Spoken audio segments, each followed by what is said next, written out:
ఆపలేరు. Nobody can stop this flow. Hallelujah, hallelujah, హల్లెలూయా,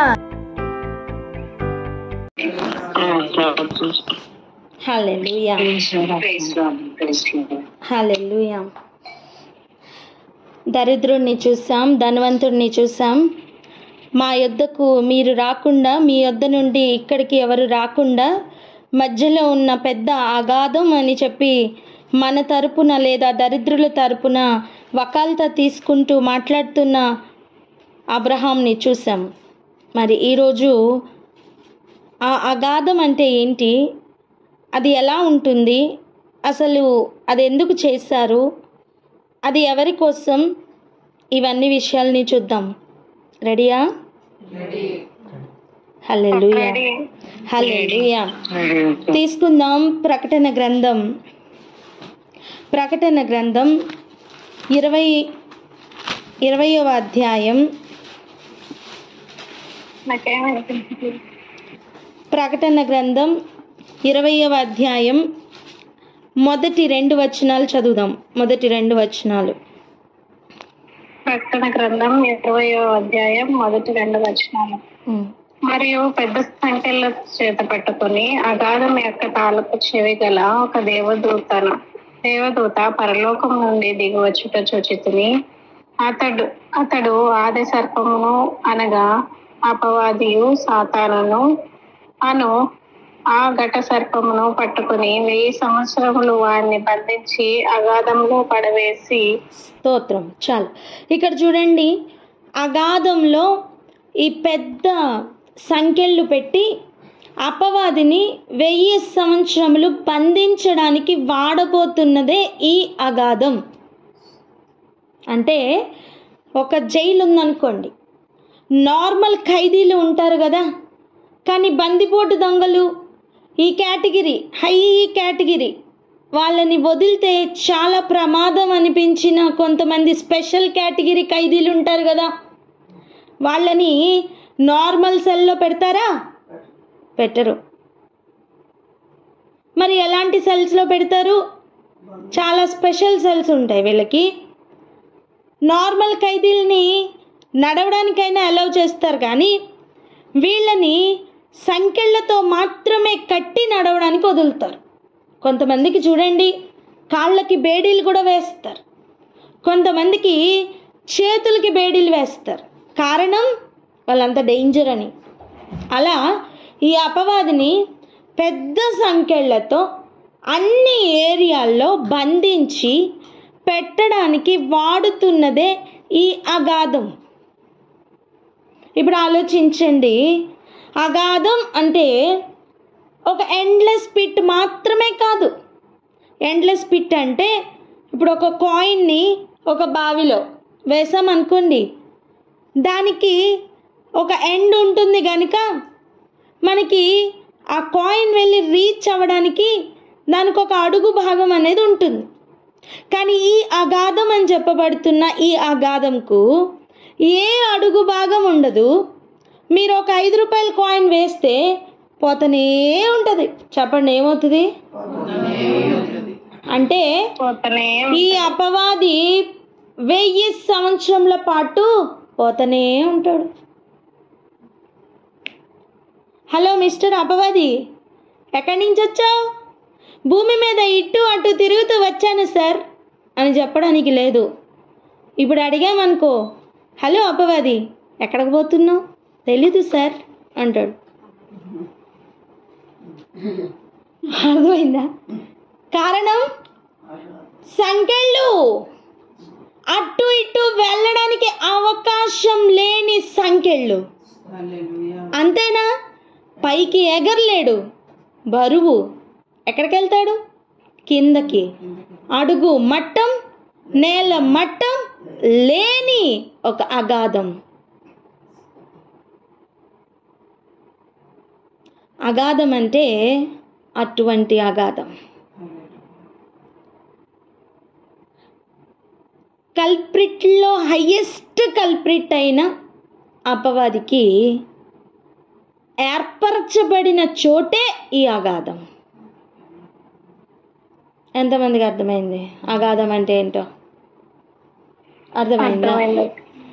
ఈ అగాధంలో అపవాదిని వేయబోతున్న 1000 సంవత్సరముల కాలం ఇంకా రాలా, ఫ్యూచర్లో జరగబోతుంది. చెప్పండి, ఎప్పుడు జరగబోతుంది?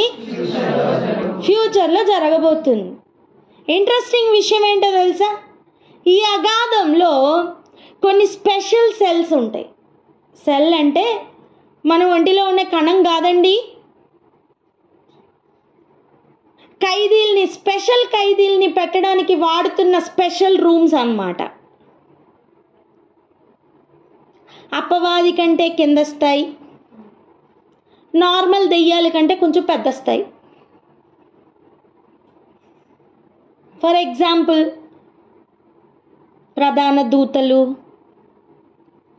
పడిపోయిన ప్రధాన దూతలు. అర్థమైందా? హలో, అర్థమవుతుందా? పడిపోయిన ప్రధాన దూతలు, ఇటువంటి వారిని పెట్టడానికి ఒక్కొక్కరికి ఒక్కొక్క స్పెషల్ ప్లేస్ని సిద్ధపరిచారు దేవుడు. ఈ స్పెషల్ ప్లేస్ యొక్క స్పెషాలిటీ ఏంటో తెలుసా? చీకటిని కూడా తట్టి చూడగలిగిన స్పెషాలిటీ. ఇప్పుడు మీరు గాలిని పట్టుకోండి, అందరూ పట్టుకోండి, గాలిని పట్టుకోండి. తడివి చూడగలడానికి అవుతుందా? లేదు. కానీ ఇక్కడ ఉన్న చీకటి యూ కెన్ ఫీల్ ఇట్. మసి తెలుసా మీకు? మసి పడుతుంది చూసారా? మన పాత కాలంలో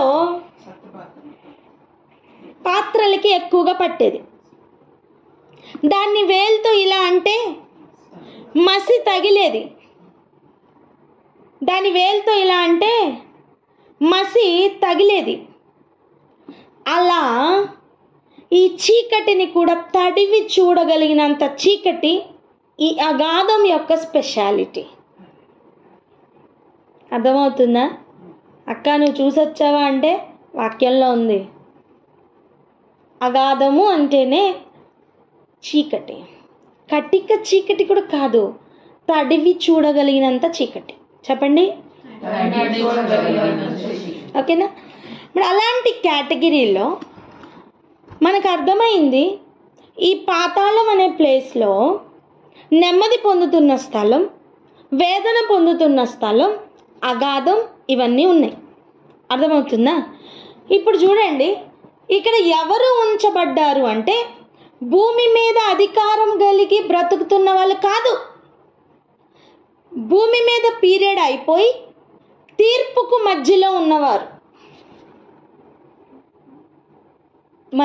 మళ్ళీ చెప్తున్నా, భూమి మీద అఫీషియల్గా తిరిగే టైం అయిపోయి తీర్పుకు మధ్యలో ఉన్నవారు పెట్టబడుతూ కావలిలో ఉంచబడుతున్న స్థలమే ఈ పాతాళం. ఎంతమందికి అర్థమవుతుంది? చాలా కీలకమైన విషయాలు అర్థం చేసుకోవాలి. పక్క వారితో చెప్పండి, అర్థం చేసుకొని. అటు కూడా చేసుకోవాలి. అర్థమైందా? సో ముఖ్యంగా ఈ పాతాళంలో ఈ అగాధం అనే స్పెషల్ ఈ అగాధం మెయిన్గా చేయబడింది అపవాది కోసం.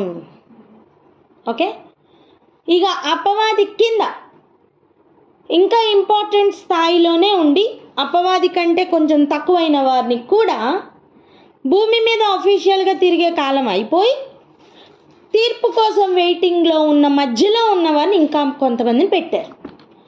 ఒక ఎగ్జాంపుల్ చెప్తా, అప్పుడు మీకు బాగా అర్థమవుతుంది. జైల్లో ఖైదీల్ని 3 పూట్ల పెట్టి ఊరికే మేపుతారు అనుకుంటున్నారా? వాళ్ళతో కొన్ని పనులు చేపిస్తారు. అవునా? ఎలాంటి పనులు? ఎగ్జాంపుల్ చెప్పండి. కొవ్వొత్తులు చేపించడం, బ్యాగులు అల్లించడం, మైనింగ్ రాళ్ళు కొట్టించడం, ఇంకా పేపర్ క్రాఫ్ట్స్ కూడా చేపిస్తారు. బాత్రూమ్స్ కడిగిస్తారు కానీ అది బయట అమ్మలేంగా. ఇంకా అది రొటీన్ వర్క్. బాత్రూమ్లు కడిగించడం, సాంబార్ వండించడం, ఇవన్నీ కూడా రొటీన్ వర్క్, వాళ్ళ జీవనం కొరకు. కానీ వాళ్ళ దగ్గర నుంచి కొంచెం ప్రయోజనకరంగా వ్యాపార శైలిలో వెళ్ళడానికి కూడా వాళ్ళ శక్తిని వినియోగిస్తూ కొన్ని పనులు చేపిస్తారు. అర్థమవుతుందా? స్మాల్ స్కేల్లో పని చేపిస్తారు. చెప్పండి. లార్జ్ స్కేల్లో కాదు, స్మాల్ స్కేల్. ఆ మాట చెప్పండి. పని చేపిస్తారు. అలా ఈ అగాధంలో ఒక కేటగిరీ ఆఫ్ పీపుల్ అనలేం, కానీ ఒక కేటగిరీ ఆఫ్ దెయ్యాలు లేదా అక్కడ ఉంచబడిన ఖైదీలు అందాం. వెసురుబాటు కలిగించడానికి, గ్రహింపు శక్తి కొరకు అలా అనుకుందాం. ఏమని? కావలిలో ఉంచబడిన ఖైదీలు. చెప్పండి. ఇప్పుడు ఇలా చెప్పండి. స్మాల్ స్కేల్ పనులు చేస్తున్న కావలిలో ఉంచబడిన ఖైదీలు.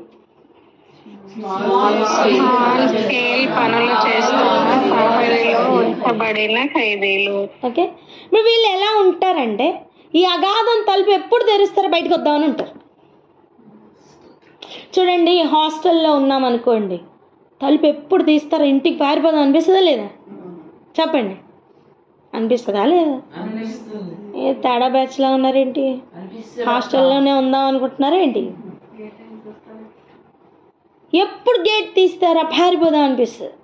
అలా ఎప్పటి నుంచో కొన్ని యుగాల నుంచి కావలిలో ఉంచబడిన ఒక కేటగిరీ ఆఫ్ ఒక జీవులు ఆ అగాధంలో వెయిటింగ్, ఈ తలుపు ఎప్పుడు తీస్తారా మేము బయటకు వద్దామని. మీకు అర్థమవుతుందా? ఇవన్నీ ఎక్కడున్నాయి? రండి వెళ్దాం. ప్రకటన గ్రంథం 9వ అధ్యాయం. ప్రకటన గ్రంథం 9వ అధ్యాయం మొదటి 2 వచనాలు. బైబిల్ తీ. ప్రకటన గ్రంథం 9వ అధ్యాయం మొదటి 2 వచనాలు. 5వ దూత బూర ఊదినప్పుడు ఆకాశము నుండి భూమి మీద రాలిన ఒక నక్షత్రమును చూచితిని. అగాధము యొక్క తాళపు చెవి అతనికి ఇయ్యబడెను. అతడు అగాధము తెరవగా పెద్ద కొలిమిలో నుండి లేచు పొగ వంటి పొగ ఆ అగాధములో నుండి లేచెను. ఆ అగాధములోని పొగ చేత సూర్యుని వాయుమండలమున చీకటి కమ్మెను. చాలు. చూడండి, ఈ అగాధంలోనట, ఒక్క నిమిషం, స్తోత్రం. ఇప్పుడు చూడండి, ఈ ప్రకటన గ్రంథం 9వ అధ్యాయం మొదటి వచనంలో మనం చదువుతున్నాం. 5వ దూత బూర ఊదినప్పుడు ఆకాశం నుండి భూమి మీద రాలి వచ్చిన ఒక నక్షత్రమును చూస్తున్నాం. నక్షత్రం అంటే ఏదో కాదు, దేవదూత. చెప్పండి. నక్షత్రం అంటే ఏంటి? దేవదూత. ఈ దేవదూత చేస్తున్న పని అగాధం యొక్క తాళపు చెవి పట్టుకుని వచ్చారు.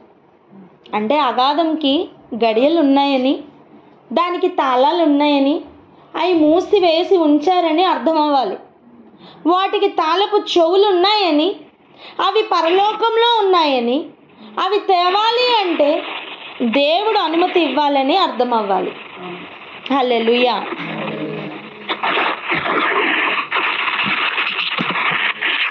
అర్థమవుతుందా?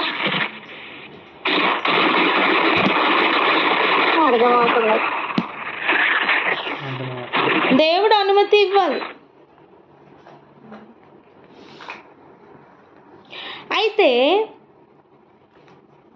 అతడట అగాధం తెరవగానే జరిగిన పని, పెద్ద కొలిమిలో నుండి గనక ఒక పెద్ద పొగ, నల్లటి మేఘం లాంటి పొగ కమ్ముకుంటే ఎలా ఉంటుందో అలా మూత తెరవగానే బయటకు వస్తున్నది ఆ పొగ. ఆ పొగ సూర్యుడిని కమ్మి చీకటి కలుగజేసే అంత పొగ.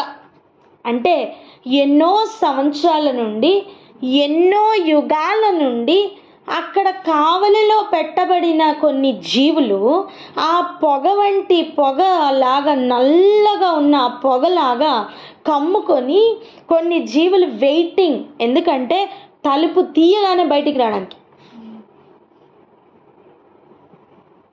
అర్థమైందా? వీటికి స్మాల్ స్కేల్ ఇండస్ట్రీలో ఇచ్చినట్టుగా దేవుడు 5 నెలల పని అప్పగించి బయటికి తీస్తున్నారు. అర్థమైందా?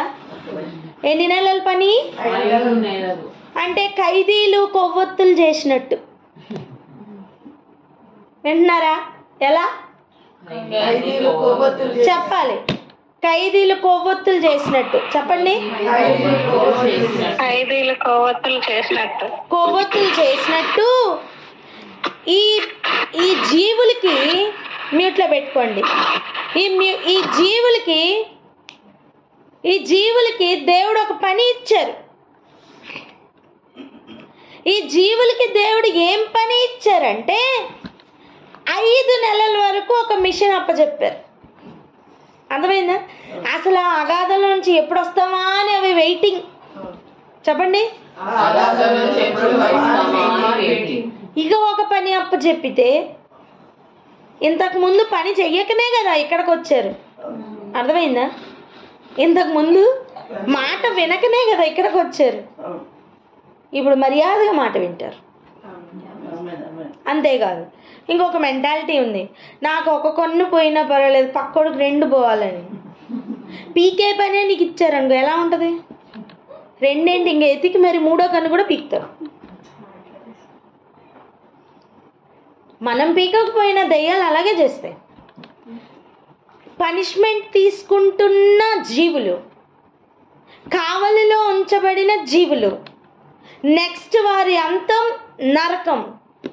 అలాంటి సమయం ఇంకొకరిని బాధించడానికి అవకాశం దొరికితే అవి వదులుతాయా?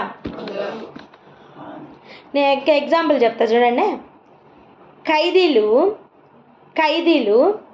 5 నెలలు టైం ఇచ్చి ఎల్లండ్రా దొంగతనం చేస్తున్న వాళ్ళందరినీ కాళ్ళు చేతులు నరికేసి రెండ్రా అని పంపిస్తే వాళ్ళు దొంగల్ని పట్టుకోవడం ఈజీయా కాదా? ఎందుకు? వాళ్ళు అవి చేసే ఇక్కడికి వచ్చారు. అర్థమైందా? ఇప్పుడు అదే దొంగలకి పని అప్పగించి పంపిస్తే చిత్తశుద్ధితో చేస్తారు. 1 వాళ్ళకి టైం ఇచ్చారని ఆ టైంని వినియోగించుకుంటారు. 2 ఎంతవరకు మాట వినలేదు కనుక ఇప్పుడు చాలా సిన్సియర్గా వింటారు. 3 డిస్ట్రాక్షన్ కనుక చాలా ఇష్టం. కన్స్ట్రక్షన్ కాదు కదా, డిస్ట్రాక్షన్ కనుక చాలా ఇష్టం. కొవ్వొత్తులు చెయ్యండి అంటే కష్టం, కానీ ఎలుగుతున్నవి ఆర్పేయండి అంటే ఈజీ కదా.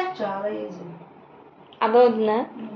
అలాంటి ఒక మిషన్తో ఈ జీవులు బయటికి రాబోతున్నాయి. అవి ఎలా ఉండబోతున్నాయో చూడబోతున్నాం. రండి వెళ్దాం. 3వ వచనం చదవండి. ప్రకటన గ్రంథం 9వ అధ్యాయం 3వ వచనం. ఆ పగలో నుండి మిడతలు భూమి మీదకి వచ్చెను. భూమిలో ఉండు తేళ్లకు బలమున్నట్టు వాటికి బలము ఇయ్యబడెను. మరియు నొసళ్ళ యందు 4వ వచనం చదవనక్క. వద్దురా, 3 చాలు. వినండి. ఆ పొగలో నుండి ఉన్న జీవులు మిడతలు. చెప్పండి ఏంటి?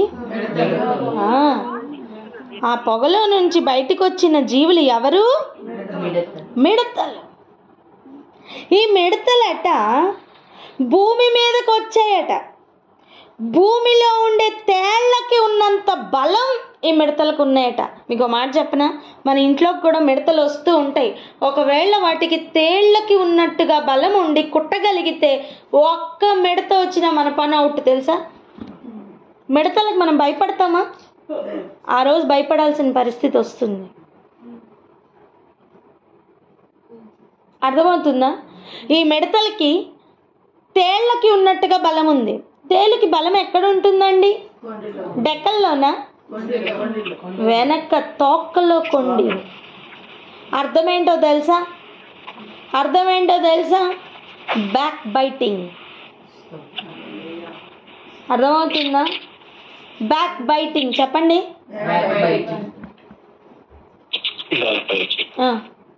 ఇంకా చూడండి 4వ వచనంలో, మరియు నొసళ్ళ యందు దేవుని ముద్ర లేని మనుషులకే తప్ప భూమిపైనున్న గడ్డికైనను ఏ మొక్కలకైనను మరి ఏ వృక్షమునకైనను హాని కలుగ చేయకూడదని వాటికి ఆజ్ఞ ఇయ్యబడెను. అర్థం ఇంతవరకు మనం చూసిన మిడతలు, వినండి, ఇంతవరకు మనం చూసిన మిడతలు ఎటువంటివంటే, ఒక మిడతల దండు కానీ ఒక పొలమును దాటి వెళ్తే పచ్చనిది అనేది ఏది లేకుండా తినేస్తాయి. మనుషులకి ఏ హాని చేయవు ప్రస్తుతం ఉన్న మిడతలు. కానీ ఈ అగాధంలో నుంచి బయటికి రాబోతున్న మిడతలు స్పెషాలిటీ ఏంటంటే పచ్చని మొక్కలకి ఏం చెయ్యవు అవి. వింటున్నారా? పచ్చని మొక్కకి కానీ గడ్డికి కానీ ఒక చెట్టుకి కానీ అవి ఏ హాని చెయ్యవండి. ఏం చేస్తాయి తెలుసా? దేవుని ముద్ర లేని వారిని కుడుతూనే ఉంటాయి. మిడత వస్తుందని కాచుకునే లోపల దాని తోకతో కుట్టేస్తుంది. ఒకట కాదు, దండు.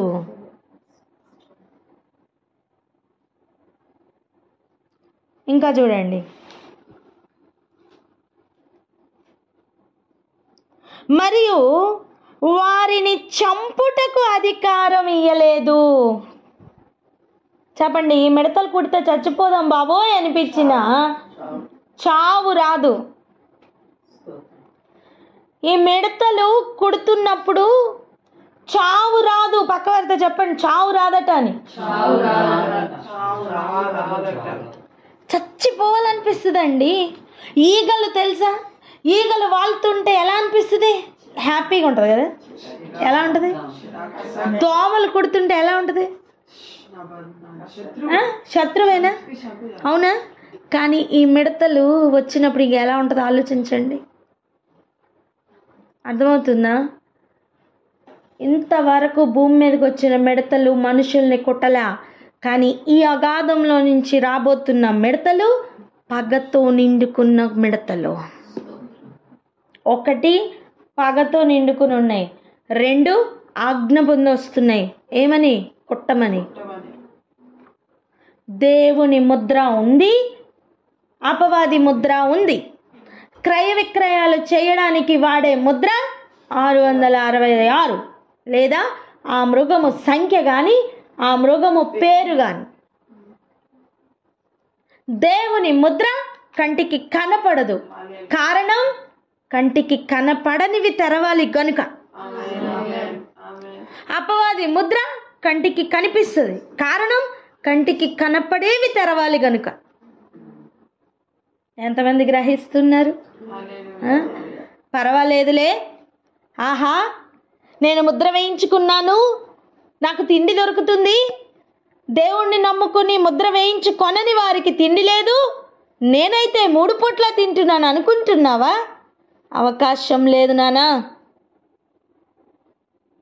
మొదట తిండి దొరుకుతుందేమో, కానీ చావు మాత్రం రాని భయంకరమైన తెగులు 5వ బూర ఊదినప్పుడు వెయిటింగ్లో ఉంది. ఎంతమందికి అర్థమవుతుంది? క్రిస్మస్లు చేసుకొని ఈస్టర్ పండగలు చేసుకునే టైం కాదిదే. రాబోతున్న దినముల్లో జరగబోతున్న కార్యములు తెలుసుకొని ప్రిపేర్ అవుతూ అనేకుల్ని ప్రిపేర్ చేస్తూ ఉండవలసిన సమయం ఇది. నిద్రపోవడానికి టైం కాదు, అనేకుల్ని మేల్కొల్పడానికి లేచి ఉండి కావలి వారిగా పని చేయవలసిన సమయం. ఈ సమయం వ్యర్థమైందా, మన తరం మాత్రమే కాదు, రాబోతున్న తరములు కూడా నష్టము పోతారు. బాధ్యత కలిగిన నిజమైన పౌరుడిగా పని చేద్దాం. చెప్పండి పక్కవారితో.